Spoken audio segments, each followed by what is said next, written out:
ओम शांति।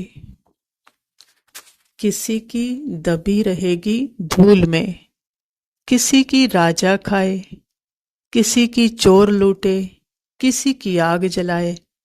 सफल होगी उनकी जो धनी के नाम लग जाए। तो इन शब्दों के पीछे का भाव बाबा की समझ से या कहें सत्य से समझते हैं।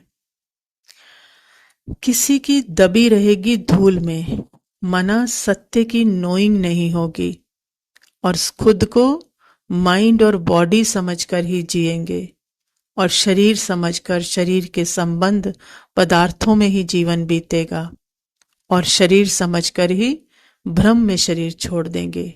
तो अब शरीर सिर्फ स्थूल नहीं, सूक्ष्म शरीर अर्थात ये मन, और मन क्या है? संकल्प। तो कभी एक संकल्प मैं हूं, फिर दूसरा संकल्प मैं हूं, एक को छोड़ेंगे दूसरा लेंगे, दूसरा अच्छा नहीं लगेगा तीसरा लेंगे। तो ये संकल्पों को ही मैं मेरा लगाकर एक छोड़ते रहेंगे, एक लेते रहेंगे। फिर बाबा कहते किसी की राजा खाए, तो मना ये मन ही क्या बन जाएगा? राजा बनकर बैठ जाएगा।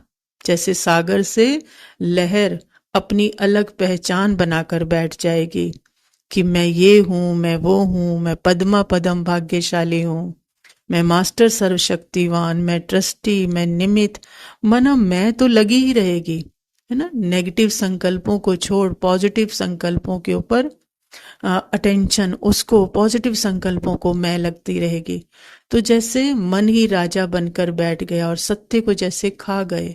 सोर्स का पता नहीं कि लहर निकली कहाँ से है, वो मन है किसका? वो मन सत्य से ही तो निकला है। फिर किसी की चोर लिटे। अब जब स्वमान की प्रैक्टिस करते रहेंगे तब तक तो ठीक, और जब तक वो फीलिंग रहेगी तो अच्छी लगेगी। लेकिन वो फीलिंग, इमोशन हर समय क्या हो रहा है? बदल रहा है। तो जब वो चेंज हो जाएगा तो क्या लगेगा कि स्वमान से हट गए, है ना। और मेरा तो शांति सुख वो कोई चोरी करके ले गया जैसे, है ना। और फिर सत्य को ढूंढते रहेंगे कि शायद फिर से वो सुख शांति आनंद की फीलिंग मिल जाए। तो ऐसा आभास होगा जैसे कि शांति क्या हो गई? चोरी हो गई। फिर बाबा कहते कि किसी की आग जलाए। अब जब मन पूरा ही संकल्प, फीलिंग और स्क्रिप्ट में पूरा जैसे मैं लग गई, वो मन को एक अपनी उसने एक राज्य स्थापित कर लिया। तो हर संकल्प, हर फीलिंग, हर सेंसेशन उसे क्या लग रही है? अपनी लग रही है, मेरी कमजोरी, मेरी गलती। तो फिर उसको क्या करेंगे? योग लगा लगा कर उसको भस्म करने की कोशिश करते रहेंगे। माना जो मैं हूं ही नहीं उसको खत्म करने की कोशिश हो रही है। तो क्या हो रहा है? ये कि सब कुछ समझ आ रहा है लेकिन प्रैक्टिकल में नहीं हो रहा। तो जैसे आग लगी हुई है, उसको सत्य के बिना वो जो कमजोरी समझकर मैं लगाकर बैठे हैं उसको खत्म हो करने का पुरुषार्थ हो रहा है। अब बाबा क्या कहते हैं कि सफल उनकी होगी जो धनी के नाम लग जाए। अब धनी कौन? वो सत्य, वो बाबा, वो साइलेंस, वो सदा स्टिल। तो अब जो भी धूल आ रही है, संकल्पों, फीलिंग, इमोशन, मेमोरी, सेंसेशन, कुछ भी कहें, वो किसी को भी मैं नहीं, किसी पर भी अटेंशन नहीं, पहचान नहीं। तो वो बाबा के पास जा रही है, माना वो धूल साफ हो रही है। अपना सत्य, वो स्टिल साइलेंस की नोइंग, वो एहसास, और सत्य के ऊपर एक भी संकल्प, फीलिंग जो है वो मैं नहीं, वो मेरी नहीं। तो अपने आप वो मन मंत्री जो राजा बनकर बैठा था, उसकी राजाई खत्म, क्योंकि उस पर अटेंशन ही नहीं। तो वो भी धनी में मर्ज। तो जब मैं नहीं, कुछ मेरा नहीं, तो चोरी भी संभव नहीं।